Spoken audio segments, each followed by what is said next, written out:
따라합시다. 그리스도의 사랑이 강건하심으로. 그리스도의 사랑이 강건하심으로. 오늘 예배 가운데 오신 동기가 뭡니까? 맡기신 사명을 감당하기 위한 여러분의 마음의 동기가 뭡니까? 평생 뭘 하든 붙들고 살아야 할 동기가 뭡니까? 아직도 대답하는 사람을 위해서 한 번만 더 묻겠습니다. 여러분의 삶의 동기가 뭡니까? 아멘, 아멘, 아멘. 너무 다행입니다, 여러분. 다음 주 다시 리와인드를 해야 되겠습니다. 여러분, 우리의 삶의 순간순간마다 선택하고 해야 할 일들이 있고, 또 우리가 뭔가 판단해야 될 그 기준, 동기, 모티브가 뭐냐면, 적어도 사도 바울은 고린도후서 5장 4절 14절에서 그렇게 말합니다. 그리스도의 사랑이 강건하도다. 그 강건함으로 답답한 고린도 교회들을 바라보고, 못된 거짓 교사를 보고, 그 가운데 있는 사람들을 보았다는 겁니다. 그리스도의 사랑. 그래서 지난주에 제가 설교의 제목의 마지막 부분, 그리스도의 사랑이 강건하지 않으면 뭐 하라고? 그 입 다물라. 시작. 예.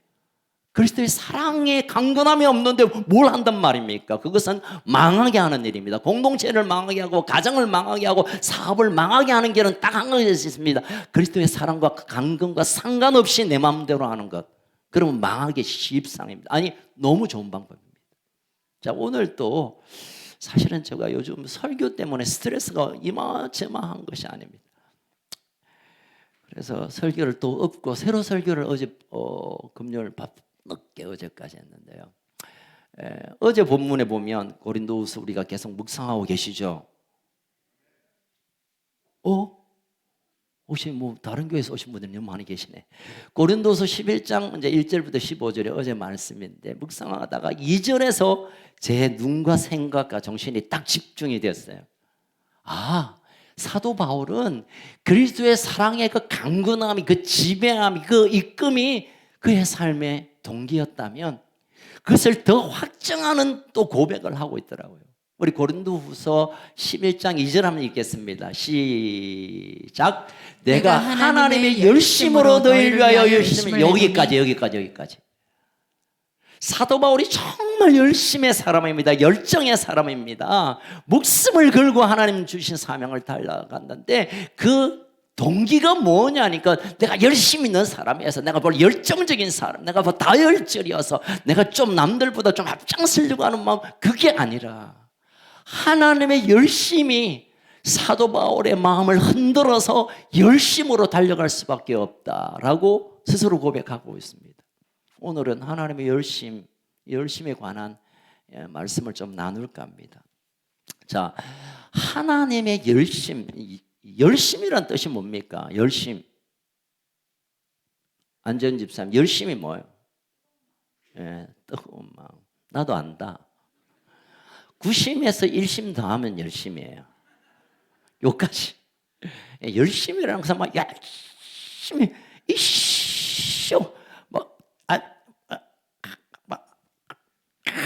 이게 열심인 거 맞아요. 근데 이 열심에 성경에서 말하는 열심을 좀 우리가 들여다가 보면 우리 생각과 조금 달라요.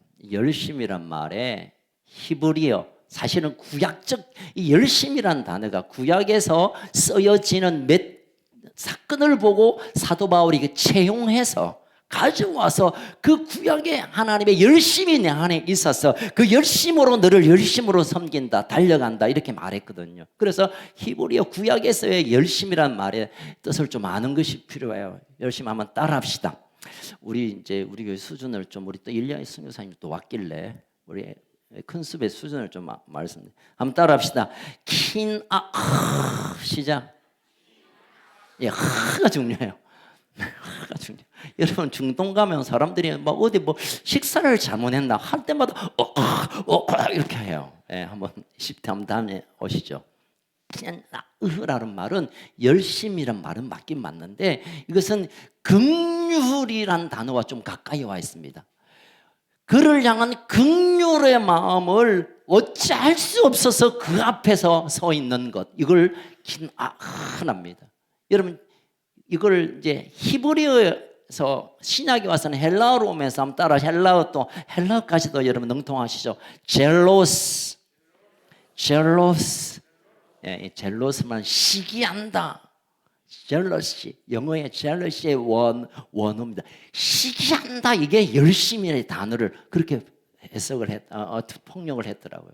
그러니까 질투하는 마음, 질투가 생겨서 막 여러분 출애굽기 34장 14절에 보면 하나님께서 너 우상 숭배하지 마, 절대 하지 마. 그건 내가 못 참아. 나는 누구라고요? 어떤 하나님이라고?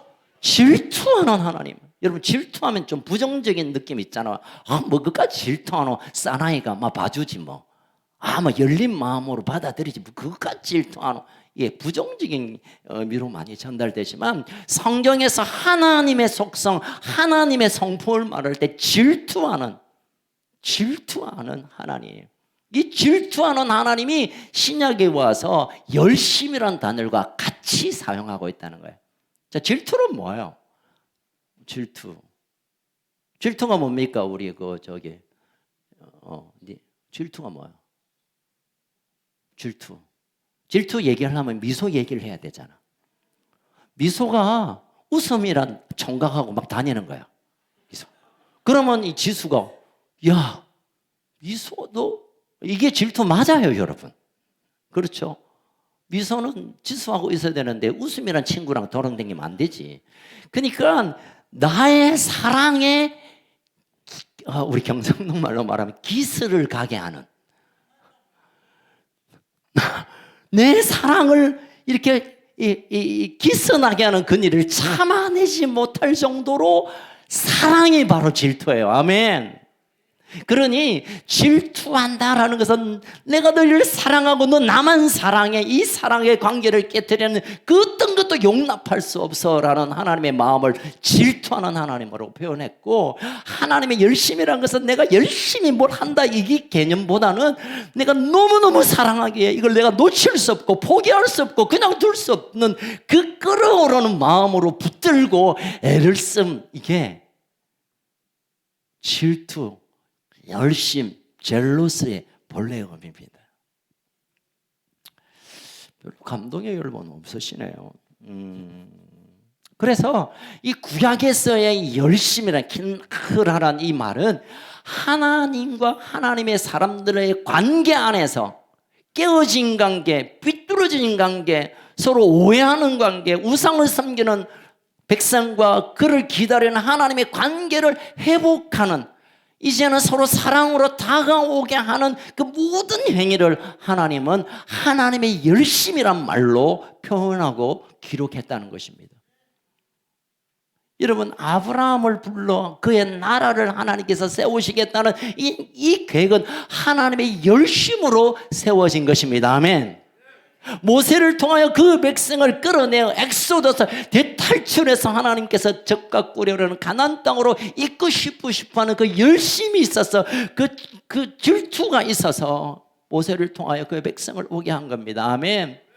다윗을 세워서 나만을 예배하고 그리고 나와 함께 그 나라를 이루고자 하는 하나님의 열심 때문에 다윗을 세우시고 그 예배를 하나님께서 세우시고 오늘도 기다리시는 겁니다. 아멘. 사도 바울이 고린도후서 11장에서 지금 이 고린도 교회 상황 뭡니까? 거짓 교사들이 뿅 가가지고 다윗 그거 막 아니 sorry 바울 못생겼고 또 키도 작고 좀 굽어졌대요. 대머리에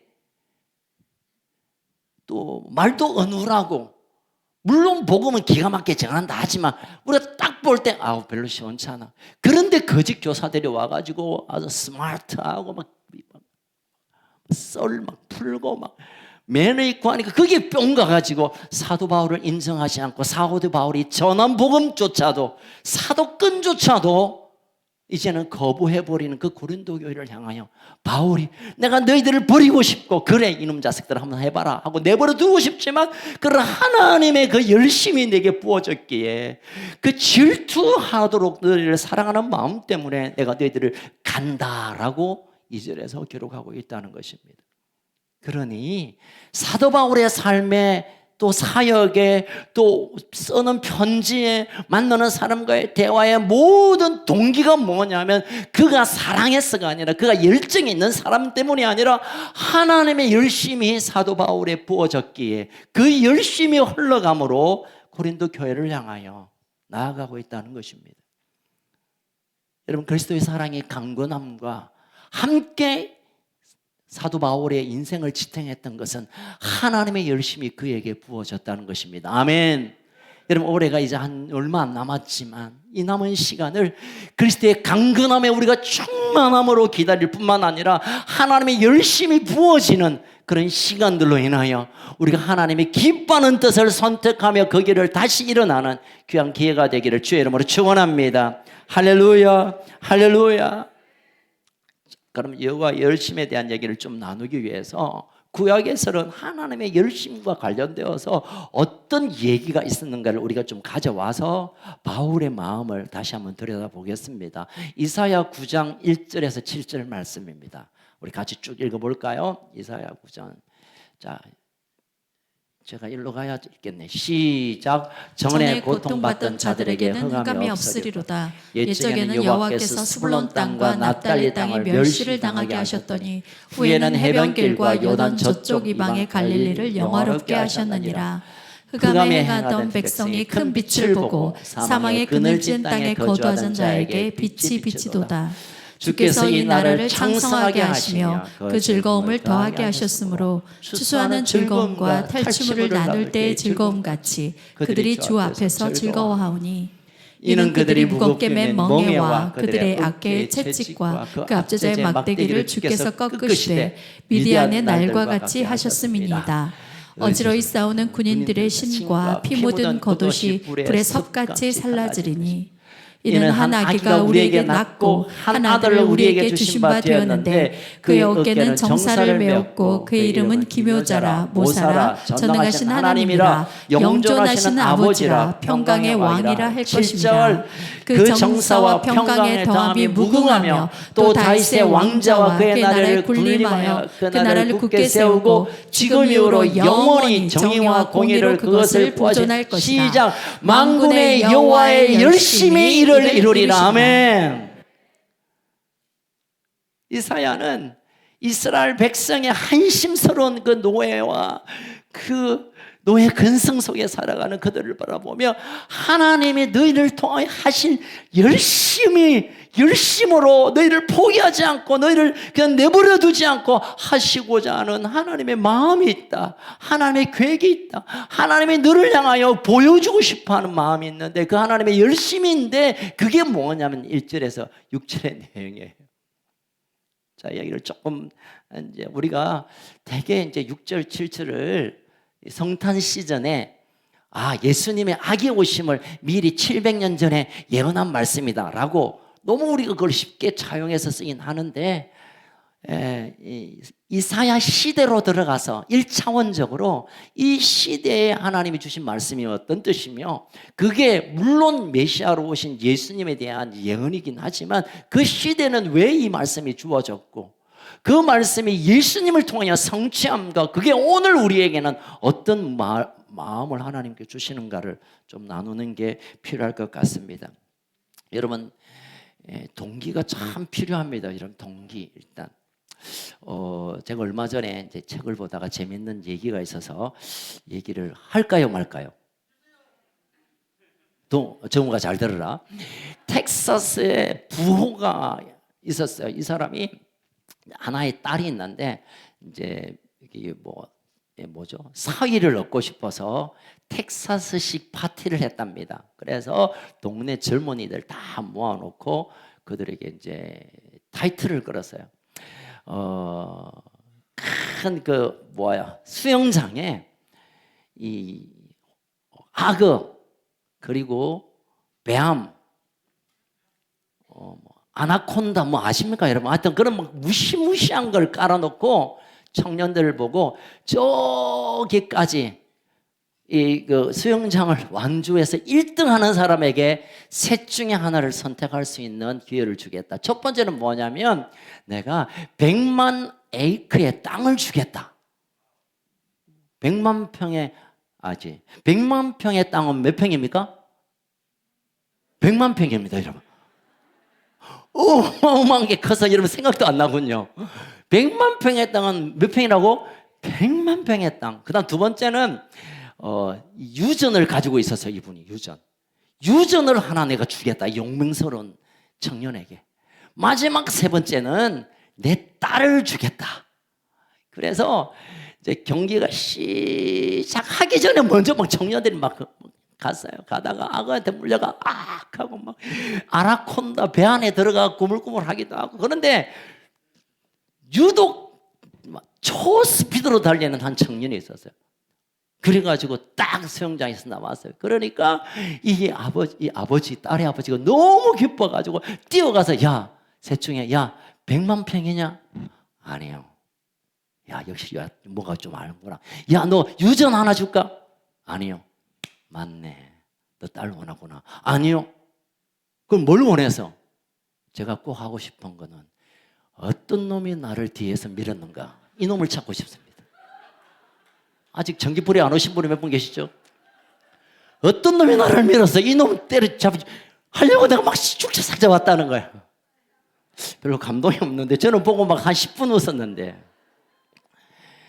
여러분 이 청년의 동기는 내가 이거 들어가고 싶은 마음도 없는데 누가 밀었기 때문에 그 분노의 동기가 슈퍼 파워의 능력을 냈다는 겁니다.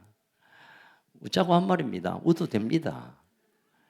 여러분, 하나님의 세계 가운데도 하나님이 주신 분명한 동기가 우리에게 새겨지면, 자리 잡으면 우리가 가지고 있는 것, 우리가 할 수 있는 것, 우리가 배운 것을 뛰어넘는 초능력의 역사가 나타날 줄 믿습니다. 사도 바울은 적어도 그가 하나님의 열심히 나를 열심히 있게 했다는 거죠. 지금 이 망해가는 이스라엘 백성 속에서도 하나님의 열심히 그들을 구원케 했다는 사건을 이사야가 하나님의 심장으로 전하고 있습니다. 자, 그러면 이사야 9장 내용이 뭐냐면요, 이스라엘이 이제 다윗과 함께 통일이 되었다가 100년도 채 되지 않아서 남북이 나누어졌습니다. 근데 세월쯤 지나다가 북쪽의 10지파를 중심으로 하는 10지파 북쪽이 당대 강대국인 아수르에 의해서 그냥 멸망을 당합니다. 그 얘기가 1절에 나오죠. 자, 1절 다시 한번 보겠습니다. 시작. 전에 고통받던 자들에게는 흑암이 없으리로다.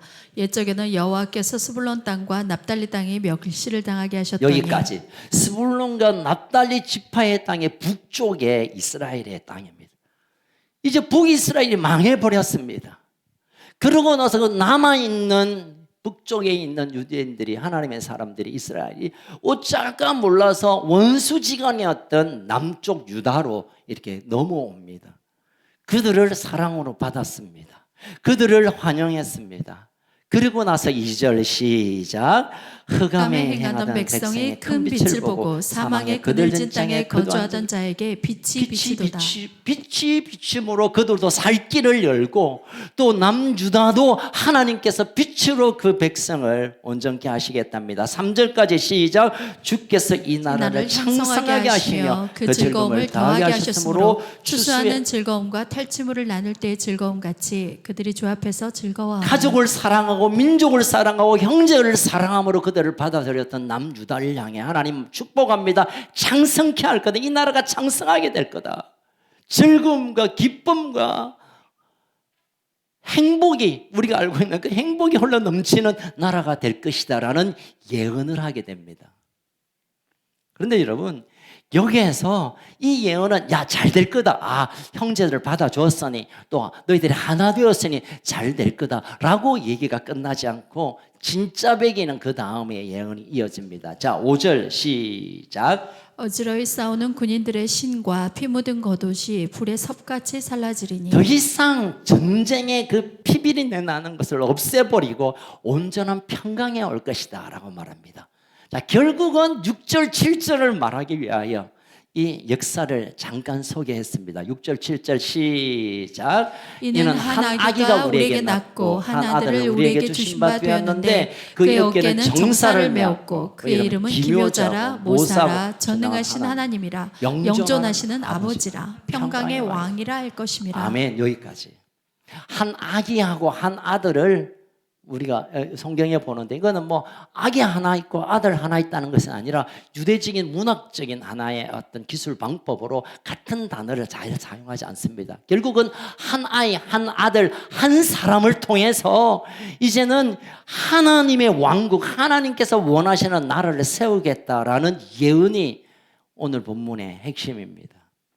자, 그러면 이것을 우리가 기묘자 모사 전능한 왕 하면 메시아의 성품을 이미 말했네 라고 너무 교리적으로 알고 있지만, 그 전에 1차원적으로 당시에 이 사람은, 이 아들, 이 아이, 이 모사 기묘자는 누굴까라고 우리가 물으면 글쎄 예수님으로 말하는 거 아니에요 라고 쉽게 대답하지만, 당시의 유대인들, 아니 지금의 유대인들에게 물어보면 그 사람 있지, 그 사람은 히스기야 왕이십니다 라고 대답할 겁니다.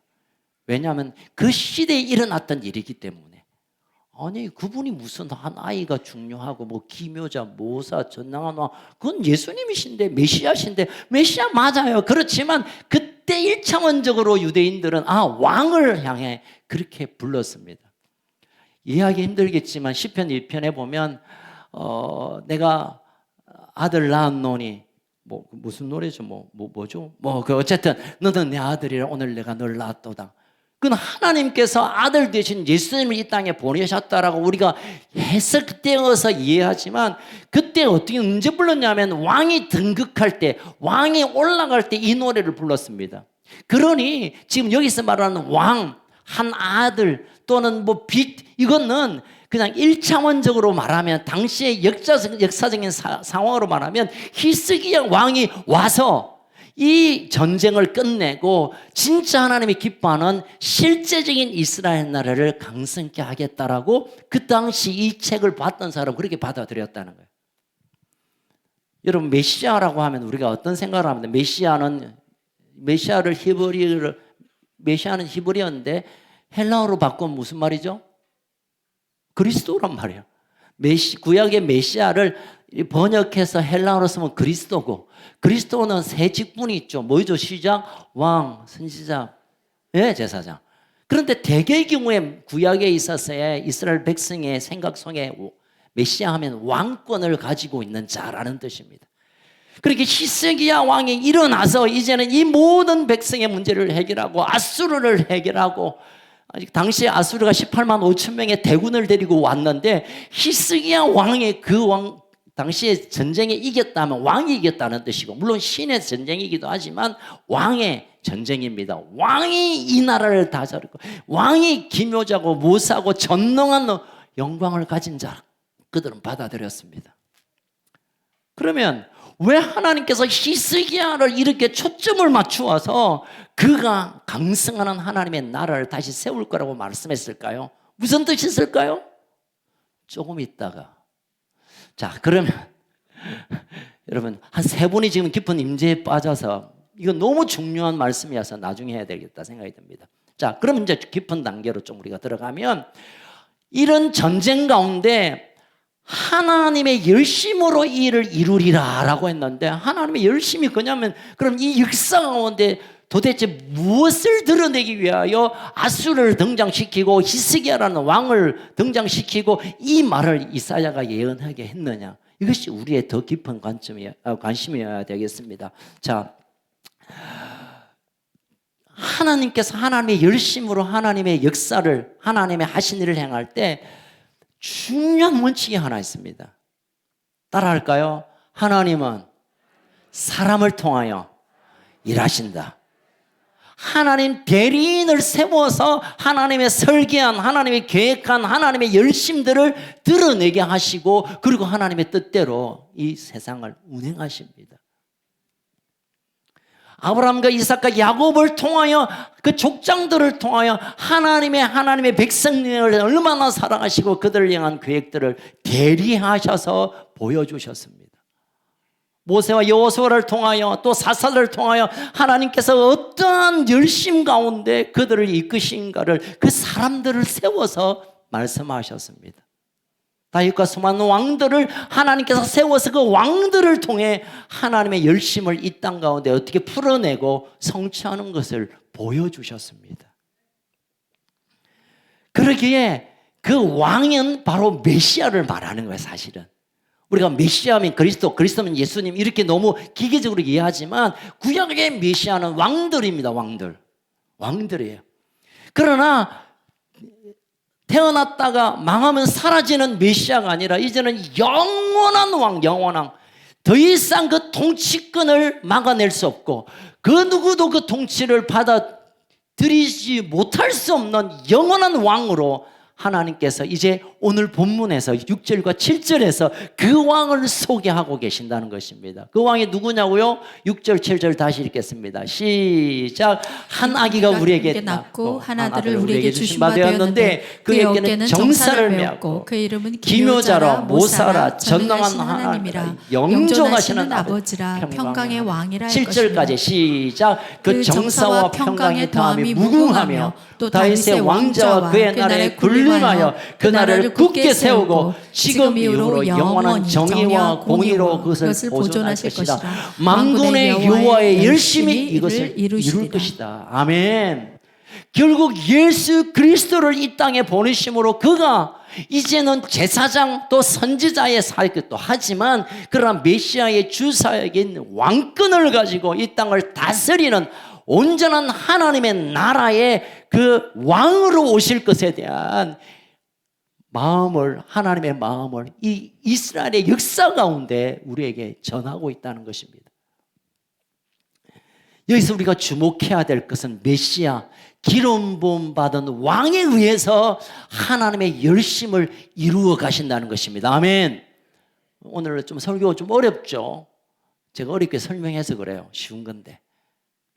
하나님께서 하나님의 열심을 드러내는 일을 이제는 왕이신 메시아이신 왕권을 가진 예수 그리스도를 통하여 이제는 오고 오는 세대, 지금부터 오고 오는 세대의 그 열심을 이 땅에 보이고 이 땅에 흘려보내고 그 열심을 옮겨가는 자들을 통해 온 열방에 하나님의 통치를 받는 그 꿈을 하나님의 열심을 가지고 여기까지 왔고 수많은 사람에게 그 열심을 보여주셨고 바울에게 그 열심을 보여줬고 수많은 선교사들에게 하나님의 사람들에게 그 열심을 집어넣어 주셔서 하나님의 열심으로 생명을 구하고 나라를 하나님께 올려드리는 일들을 지금도 행하고 있다는 것입니다. 아멘.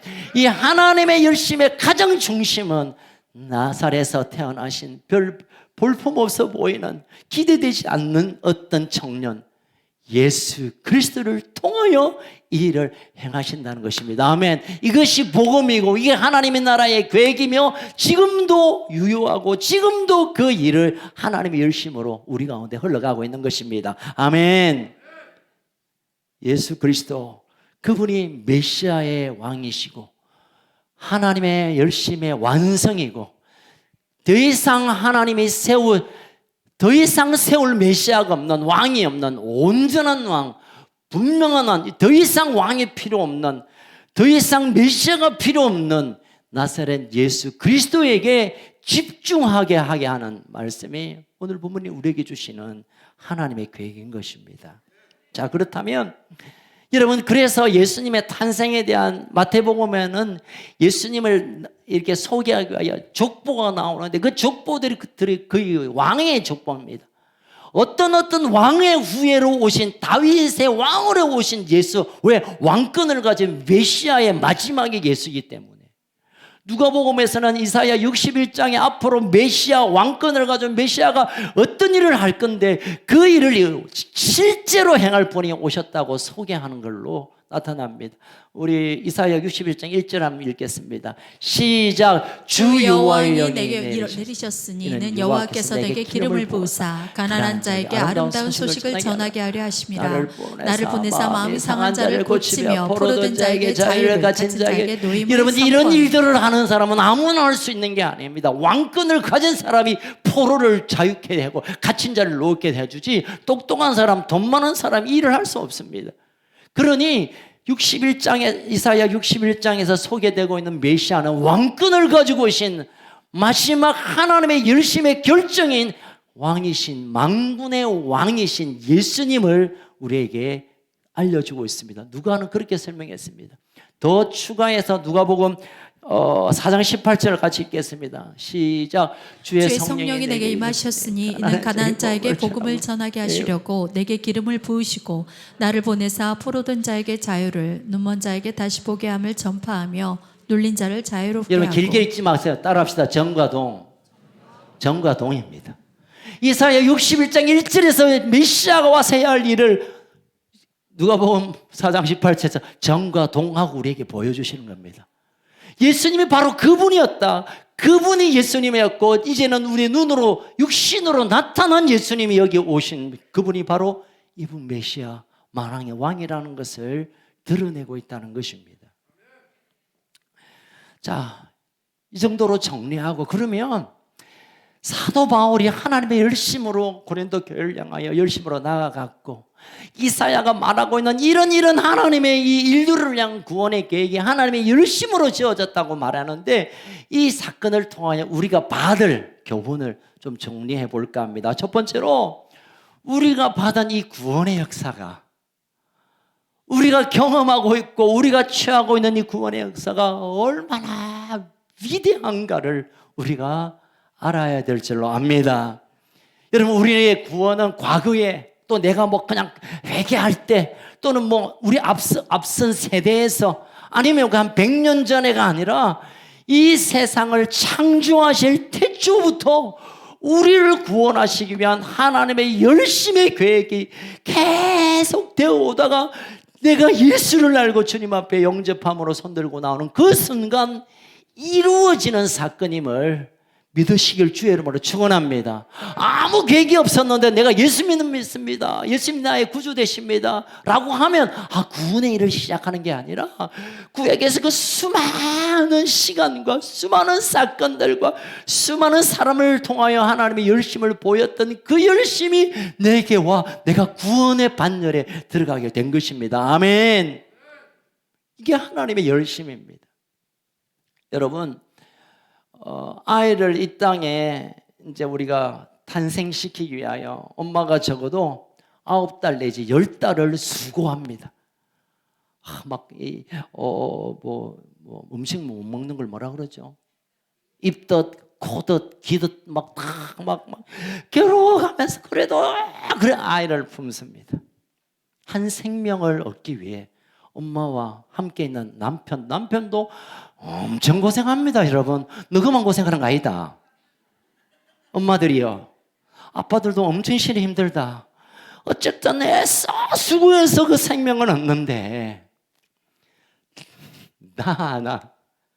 내가 하나님의 생명으로 태어나고 하나님의 자녀됨이, 하나님의 그 영광스러운 하나님의 자녀되는 일을 10달이 아니라 이 우주의 역사의 시간 가운데 준비하셨고 보여주셨고 누구에게 전달하셨고 누구에게 맡기셨고 오늘 나를 구원하신 겁니다. 아멘. 나의 구원의 사건은 내가 회개할 때 시작된 게 아니라, 우리 부모님 예수 잘 믿어서 된 게 아니라, 태초부터 하나님의 작정하신 거 열심히 잠깐 아브라함에 맡겼다가, 잠깐 모세에게 맡겼다가, 요호수아에게 맡겼다가, 왕들에게 맡겼다가, 주님의 제자들에게 맡겼다가, 선교사들에게 맡겼다가 나에게 복음을 주는 그에게 전달되어서 나에게 왔다는 사실입니다. 그래서 나의 구원은 여러분 그냥 단순한 사건이 아니라 우주의 생성의 역사보다 더 놀라운 사건입니다. 아멘. 이 사실을 믿음으로 고백하기를 주의 이름으로 축원합니다. 두 번째로 우리가 이 하나님의 열심의 사건을 들여다보면서 우리가 깨달아지는 것은 당시의 왕이었던 히스기야에 우리가 약간 주목을 해보고 싶습니다. 여러분, 이름의 뜻이 참 중요합니다. 여러분, 이름은 아브라함이 아브라함, 사레가 사레, 또는 뭐 여러분 이름의 뜻이 뭡니까? 옆 사람에게 한번 가르쳐 주십시오. 여러분 이름의 뜻. 원래부터 철든 사람입니다. 저는. 예, 이름의 뜻이 있습니다. 특별히 성경에서 그 이름이 그의 인생을 반영하는 데가 많은데, 여러분 이 히스기야는 제가 좀 적어왔어요. 하자크라는 힘, 파워, 하자크라는 거와 야훼, 여호와 이름이 연결되어서 누구요? 히스기야라는 이름이 생겼습니다. 그러니까 이 히스기야는 하나님의 힘을 의지함으로 살아낸 인생을 산 사람이라고 말할 수 있습니다. 그렇습니다, 여러분. 하나님이 왜 히스기야 시대의 어떤 사건을 통하여 메시아가 오실 것을 얘기하고 그 메시아의 사건은 온 인류에게 복음의 소식이 되었느냐? 왜 하필이면 당시에 많은 왕들이 많은데 히스기야를 통하여 이 예수님의 탄생과 이 메시아를 설명했느냐? 그 이름에서 우리가 힌트를 얻을 수 있습니다. 그는 하나님의 힘을 의지했던 사람이기 때문에, 하나님께 내 인생의 모든 것을 걸고 살았던 사람이기에 하나님은 히스기야를 위하여 주신 예언을 통해 메시아의 예언을, 그 확장해서 메시아를 말하게 하고 그 메시아가 오늘 우리까지 전달되게 된 것입니다. 히스기야가 어떤지 물론 뭐 기도 빡시게 했고 나중에 또 뭐 삐져가 넘어졌지만, 그럼에도 불구하고 히스기야는 하나님의 힘을 자기의 힘으로 삼고 살았던 인생을 살았기에 하나님은 그 히스기야를 사용한 것입니다. 여러분, 이 시대에는 나의 힘이 나를 지킨다고 생각하는 사상이 가득합니다. 그래서 어쨌든 내가 힘을 길러야, 재력, 인력, 뭐 하여튼 힘을 잔뜩 길러야 내가 성공할 수 있고 폼나게 살 수 있다고 외치고 있습니다. 여러분, 왕 정도 되면 그랬죠. 그럼에도 불구하고 히스기야는 여호와가 내게 힘의 모든 것 되십니다. 나의 안고 일어섬과 나의 모든 결정은 하나님이 힘이 되어 주셔야 될 것입니다라고 온전히 하나님을 의지했기에 그의 삶을 하나님 들여다보시고 메시아의 예언을 그의 삶을 통하여 말씀하신 것입니다. 여러분, 이사야에 보면 두각을 드러낸 두 왕이 있습니다. 한 왕은 아하스라는 말이에요. 왕이 아하스. 이 사람의 이름의 뜻은, 물론 그 사람의 그 왕들의 역사를 좀 소개하면 좋겠지만 시간 관계상 이름의 관점에서 보면 붙잡힌다라는 뜻이고 있습니다. 이 아하스는 당시의 경제 논리와 또는 어떤 이 외교와 또 상황에 붙잡혀서, 야, 이때는 손들고 항복해야 내가 살겠다라고 그렇게 빌붙어 살다가 쓸쓸한 죽음을 가합니다.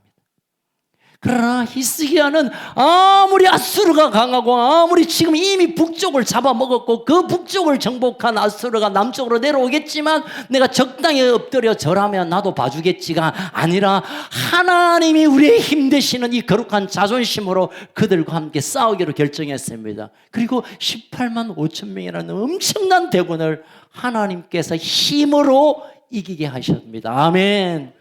이 시대에 우리에게 따오는 수많은 전쟁들이 있습니다. 경제의 전쟁, 우리의 마음의 유혹들, 많은 시험들, 우리 힘으로 싸울 수 있습니다. 누구의 도움도 필요합니다. 그러나 하나님의 힘으로 쓴 거룩한 하나님의 용사들이 결국 하나님이 주시는 승리를 경험하게 될 줄 믿습니다.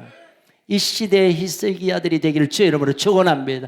이 시대의 히스기야들이 되어 하나님의 성전벌을 올리는 믿음의 용사들 되기를 주의 이름으로 축원합니다. 마지막으로 세 번째로 우리가 함께 생각해 보고 싶은 것은요, 왜 하나님께서 그 열심이란 것, 우리를 구원하시고 그의 자녀 삼으시고 강성케 하시고 하나님을 높이게 하는 그 나라를 꿈꾸게 하는 일을 그리 오랫동안 하실 필요가 있나? 여러분, 우주를 만드는데 6일밖에 안 걸렸어요. 지ner째 쉬셨으니까 우주 만물을 짓는데도 6일이면 끝장낼 수 있는 하나님이 나 하나 구원하는 게 뭐 그렇게 뭐 대수라 복잡하다고. 어이, 카민 한번 들어가는 거야. 에이, 카몬 하면 그냥 눈 번쩍 떠는 거야.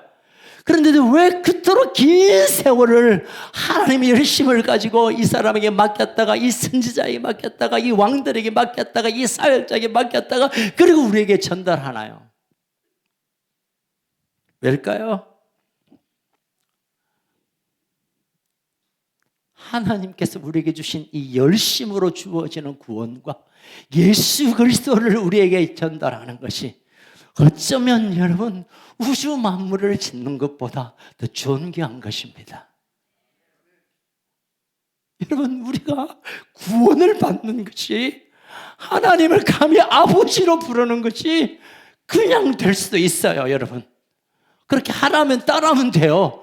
그러나 우주 만물보다 더 위대한 하나님의 역사기에 그 수많은 세월들을 그들에게 맡기고, 그들을 기대하고, 그들을 붙들고, 그들을 지키고, 그들의 입술을, 그의 삶을, 그의 가정을 지키고 우리에게 안겨주신 것입니다. 여러분, 우리 구원을 너무 가볍게 여기지 마세요. 우리가 구원받는 일, 우리 하나님의 자녀된 예수 그리스도가 내 인생에 찾아오심이 간단한 사건이 아니라고요. 우주 만물을 만드는 보다 더 하나님께서 심혈을 기울였고 더 중요하게 여기고 더 소중함으로 지금도 바라보고 계십니다. 아멘. 앞서 두어 가지 묵상을 하면서, 그렇다면 하나님께서 우리를 그렇게 사랑하시고 포기하지 아니하는 하나님의 사랑, 그리고 믿음으로 거룩한 자존심을 지켰는 히스기야의 삶, 결국 그것이 우리를 살게 하는, 지탱하는 능력이 됩니다. 저는 여러분께 질문하고 싶은 게 있습니다. 여러분, 여호와의 열심이 여러분에게는 무슨 의미입니까? 아니, 여호와의 열심이 여러분 가슴속에 담겨 있습니까? 여호와의 열심이 내 인생을 붙들고 있습니까? 여호와 열심히 나를 말하게 하고 보게 하고 걷게 하고 살게 하는 이유가 되십니까? 우리 교회가 여호와 열심 때문에 여기 있는 것이 맞습니까, 여러분? 우리가 그게 아닌다면, 여호와 열심이 이곳에 없다면 우리가 모임의 의미는 별 의미가 없습니다. 우리가 드려지는 이 예배도 하나님의 열심이 우리 가운데 흘러가지 않는다면 그냥 잠깐 모였다가 사라지는, 뭐죠? 이거 뭐 동호회입니까? 뭐 다리못입니까? 개입니까? 송별 모임입니까? 이게 뭡니까? 그거에 지나지 않습니다. 하나님의 열심이 내 심장을 덮고, 하나님의 열심이 우리에게 서로 흘러가고, 하나님의 열심 때문에 쓰러져가는 영혼을 향해 달려가고, 하나님의 열심 때문에 나를 비난하고 나를 모욕하고 나를 거절하는 그들에게 나아가는 바울처럼, 그것이 우리를 살게 하는, 우리를 지키는 기둥이 되고 동기가 되고 이유가 될 것입니다. 오늘 우리의 기도는 이것입니다. 하나님, 여호와의 열심이 나를 덮게 하십시오. 하나님의 열심이 나를 송두리째 사로잡아 주십시오. 그 하나님의 열심 때문에 견딜 수 없는 마음을 내게 부어 주십시오. 히스기야처럼 하나님이 내 힘이 되었음을 믿음으로 살게 하십시오. 아, 그렇구나. 하나님 도움이 좀 되시네. 하나님 힘 좀 계시네가 아니라 실제 내 삶의 모든 영역에 하나님이 힘이 되심을 신뢰하며 그분을 바라보고 서게 하여 주옵소서. 사방이 힘들고 어렵고 경제가 사정이 형편이 뭐라고 하지만 그럼에도 불구하고 하나님이 내 힘이 되심을 내 생명을 다하여 붙들겠습니다. 이 고백이 오늘 하나님께 드려질 때 하나님께서 남유다에게 약속하신 것처럼 내가 너를 강성케 할 것이고 더 이상의 전쟁이 없는 화평의 나라, 내 열심으로 분명히 이루고야 말겠다는 그 나라를 우리에게 선물하실 것입니다. 그 중심에 예수 그리스도가 계십니다. 그 중심에 예수 그리스도를 향한 우리의 마음이 들여져야 될 것입니다. 여러분 함께 기도할까요? 사랑하는 우리 큰숙가족 여러분, 지금도 바로 여기 지금도 하나님의 놀라우신 사랑이 그 열심으로 우리에게 향하고 있습니다. 우리를 결코 포기하지 아니하시는, 내버려 둘 수가 없는, 우리를 그냥 대동댕이 칠 수 없는 하나님의 열심이 우리를 향하고 있습니다. 하나님, 그 사랑이, 그 마음이, 그 거룩한 질투가 다시 내 심령 가운데 삶의 동기로 찾아와 주시옵소서.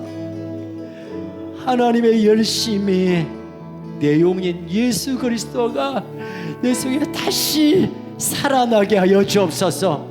들었던 예수님, 알고 있는 그리스도가 아니라 살아있는 예수님의 그 음성이, 그리스도의 그 왕권이 나를 철저히 지배해 주십시오. 메시아를 이 땅에 보내신 예수님의 탄생의 시즌을 우리가 지나가고 있습니다. 예수님의 탄생은 그분이 그냥 왜 이 땅에 오셨나? 하나님의 열심을 가지고 우리에게 찾아오시기 위해 이 땅에 오셨습니다. 그분이 탄생하고 그것을 끝난 것이 아니라 질고의 삶, 고통의 삶, 저주스러운 삶을 산 것은 우리에게 그 하나님의 열심을 옮기기 위한 걸음이었습니다. 사랑하는 우리 큰숙가족 여러분, 이 시간 우리가 그렇게 하나님께 구하며 나갑시다. 하나님의 열심을 내게 부어주십시오. 그 열심이 나의 열심의 동기가 되게 하십시오. 하나님께서 내게 보내신 예수 그리스도로 인하여 그 하나님의 사랑이 다시 터져나오게 하시고, 그 사랑으로 맡은 일을 섬기며, 그 사랑으로 우리 가족들을 섬기며, 그 사랑으로 열방을 품고 이민족을 품고 북쪽의 가족을 품게 하여 주옵소서. 우리 한번 주님의 이름을 부르짖고 결단하며 강구하며 함께 나가겠습니다. 주여,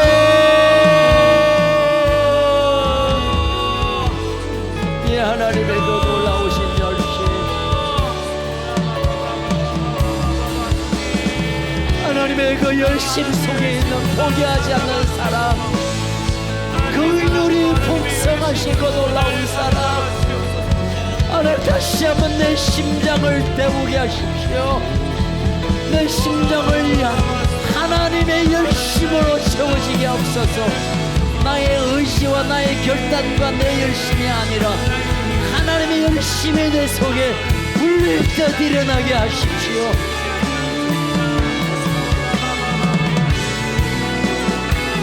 주님, 아버지의 그 놀라우신 사랑, 아버지의 그 놀라우신 사랑, 아버지의 그 놀라우신 포기하지 않는 사랑, 나를 포기하지 않는 아버지의 그 놀라우신 사랑, 하나님의 열심 내 마음속에 불뜻 일어나게 하여 주시옵소서.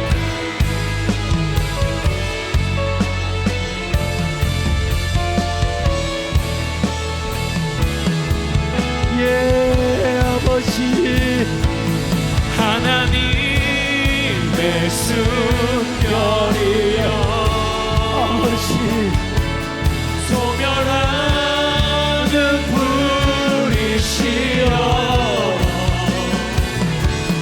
태워주소서. 나로 온전히 주의 것 우리 다 함께 일어나서 우리의 마음을 주님 앞에 드립시다. 하나님의 숨결이여,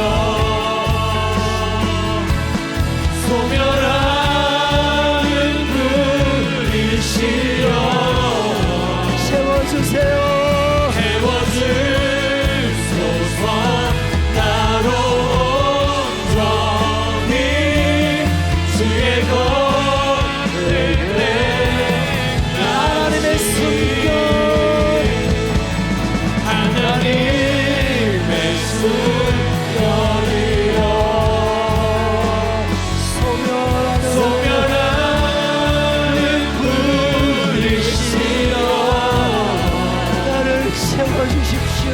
세워주소서 나로 온전히 주의 것될 때까지 우리 함께 같이 통성으로 이렇게 고백합시다.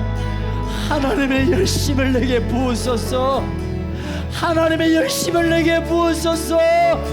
함께 외치며 나갑시다. 하나님의 열심을 내게 부으소서. 하나님의 열심을 내게 부으소서. 하나님의 열심을 내게 부으소서. 하나님의 열심을 내게 부으소서. 하나님의 열심, 하나님의 열심, 하나님의 열심, 하나님의 열심, 하나님의 열심, 하나님의 열심.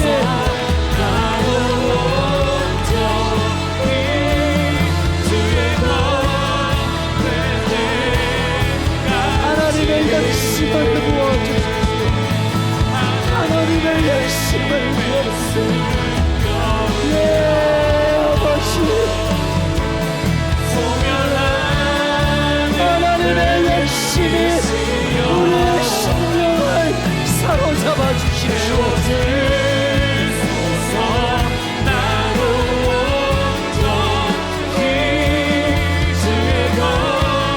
하나님의 열심을 내게 부으소서.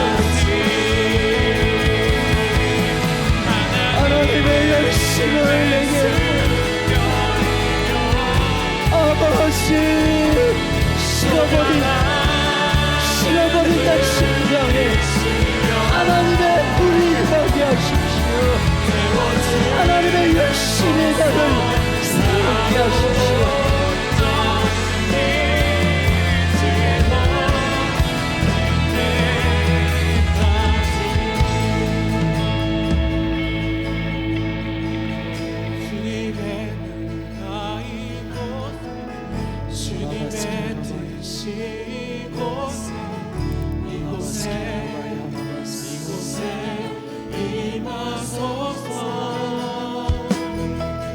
주님의 나라가 이곳에 주님의 뜻이 이곳에 임하소서 주님의 나라가 이곳에 왕으로 오시옵소서. 메시아이신 예수 그리스도여, 이곳에 왕으로 오시옵소서. 이곳에 왕으로 오시옵소서. 내 인생 가운데 왕으로 찾아오셔서 나를 통치하시옵소서. 나를 다스리십시오.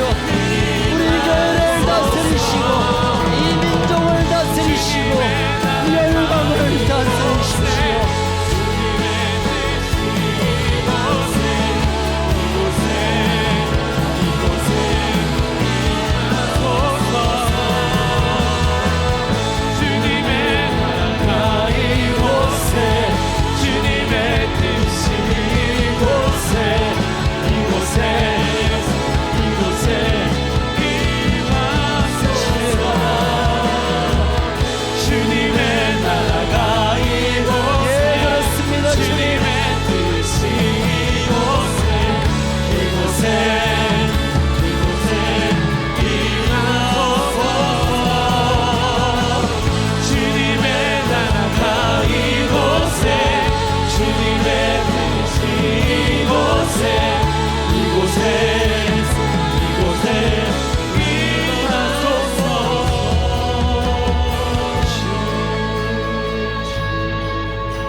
말씀하여 주십시오. 주님 말씀하십시오. 주의 종이 듣겠나이다. 말씀하십시오. 우리를 만지세요. 우리를 만져주세요. 허라바이야라바스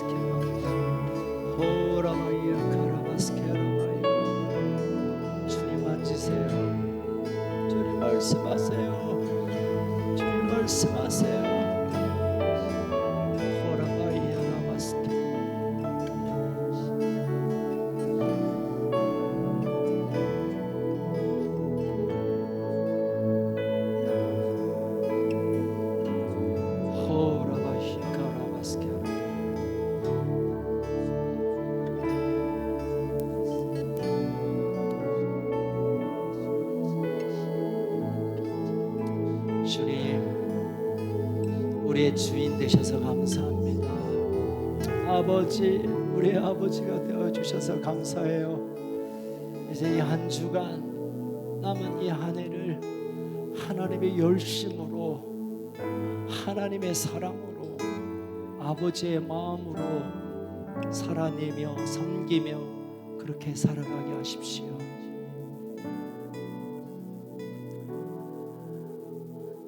우리의 삶의 이유가 되시며 목적이 되신 우리의 주인 되신 예수 그리스도의 그 놀라우신 은혜와 우리를 사랑하시되 끝까지 사랑하시며 결코 포기하지 않는 사랑으로 열심으로 우리를 향하시는 하나님 아버지의 그 놀라운 사랑과 성령님의 위로하시고 교통케 하시고 길어 부어주시는 역사가 이 남은 한 해를, 아니 우리의 한평생을 하나님의 열심으로 살아가기를 결단하는 우리 큰숙 가족들 머리머리 위에, 특별히 휘청거리는 우리 다음 세대 위에, 코로나 때문에 경제적인 어려움 때문에 지치고 있는 이 나라 이 백성 머리 위에, 북쪽 2300만 우리 형제들 위에 생명을 다하여 하나님의 열심으로 복음을 전하는 열방의 선교사들 머리머리 위에 지금으로부터 영원토록 항상 함께 있을지어다. 아멘. 하나님께 영광의 박수 올려드립시다. 예, 그렇습니다. 주님 감사합니다. 우리 옆 사람을 좀 축복합시다.